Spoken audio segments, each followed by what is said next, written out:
امیر جماعت اسلامی کراچی حافظ نعیم الرحمان نے کہا ہے کہ کوٹا سسٹم ختم کر کے کراچی کے شہریوں کو میرٹ کی بنیاد پر ملازمتیں دی جائیں۔ ملازمتوں پر ہمارا ایک مستقل معاملہ ہے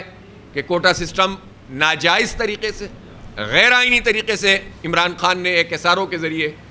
غیر معینہ مدت کے لیے بڑھایا ہے، جو سب کے ساتھ زیادتی ہے، اور اس کو ریورٹ بھی ہونا چاہیے، اور 2013 سے یہ ختم ہو گیا ہے تو بس اس کو ختم ہونا چاہیے۔ اب میرٹ کا نظام قائم ہونا چاہیے۔ یہ اب علم میں آ رہا ہے کہ کچھ دنوں میں شاید 2017 کی مردم شماری، جس کے پر اب سوالات بڑھ گئے ہیں، اس کو نوٹیفائی کر دیا جائے، اور نوٹیفائی کرنے کے بعد یہ کہا جائے کہ بھئی اب وہ نوٹیفائی ہو گئے، اب کچھ نہیں ہو سکتا، اب جلدی جلدی سارے کام مکمل کرو اور بلدیاتی انتخاب کراؤ۔ ہم یہ سمجھتے ہیں کہ یہ طریقہ کار بھی، یہ طریقہ واردات بھی درست نہیں ہے۔ 2017 سے لے کر اب تک اگر نوٹیفائی نہیں ہوا تو اس کے اسباب بھی قوم کے سامنے آنے چاہیے، اور جب کاؤنسل آف کامن انٹرسٹ میں یہ بات طے ہوئی تھی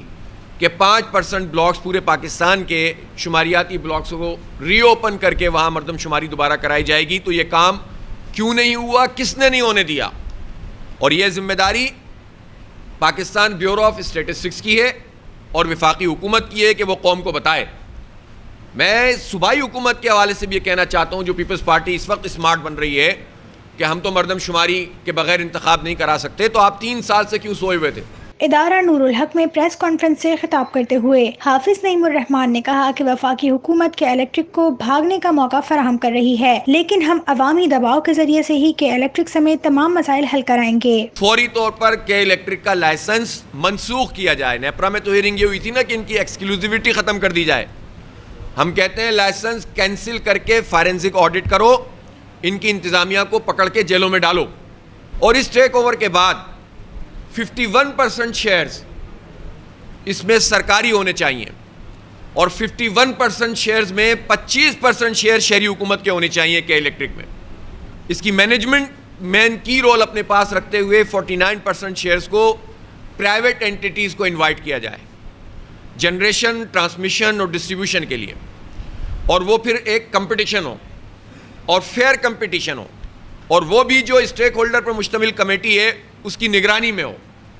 اس لیے کہ جو پرائیویٹائزیشن کمیشن ہے وہ بھی اپنا رول صحیح ادا نہیں کر رہا ہے۔ تو نیپرا کی یہ ذمہ داری بنتی ہے کہ وہ اس طرح سے مانیٹرنگ بھی کرے، فارنزک آڈٹ بھی کرے، اور جس دوران میں یہ فارنزک آڈٹ ہو رہا ہو ایک کمیٹی ٹیکنیکل لوگوں پر مشتمل جو صلاحیت رکھنے والے لوگ ہیں وہ اس کے نظام کو چلائے، اور پھر سرکاری تحویل میں 51% شیئرز، جس میں 25% شہری حکومت کے اور بقیہ صوبائی اور قومی حکومت کے، وفاقی حکومت کے، اور بقیہ میں مختلف کمپنیوں کو انوائٹ کر کے اس کو آؤٹ سورس کیا جائے، سب لیٹ کیا جائے، شیئر ان کے تقسیم کر دیے جائیں، اور اس طرح سے ایک فیئر کمپٹیشن بھی پیدا ہو جائے گا، پرفارمنس بھی بہتر ہو جائے گی، اور جن لوگوں نے ہمیں لوٹا ہے اس کا احتساب بھی ہو جائے گا۔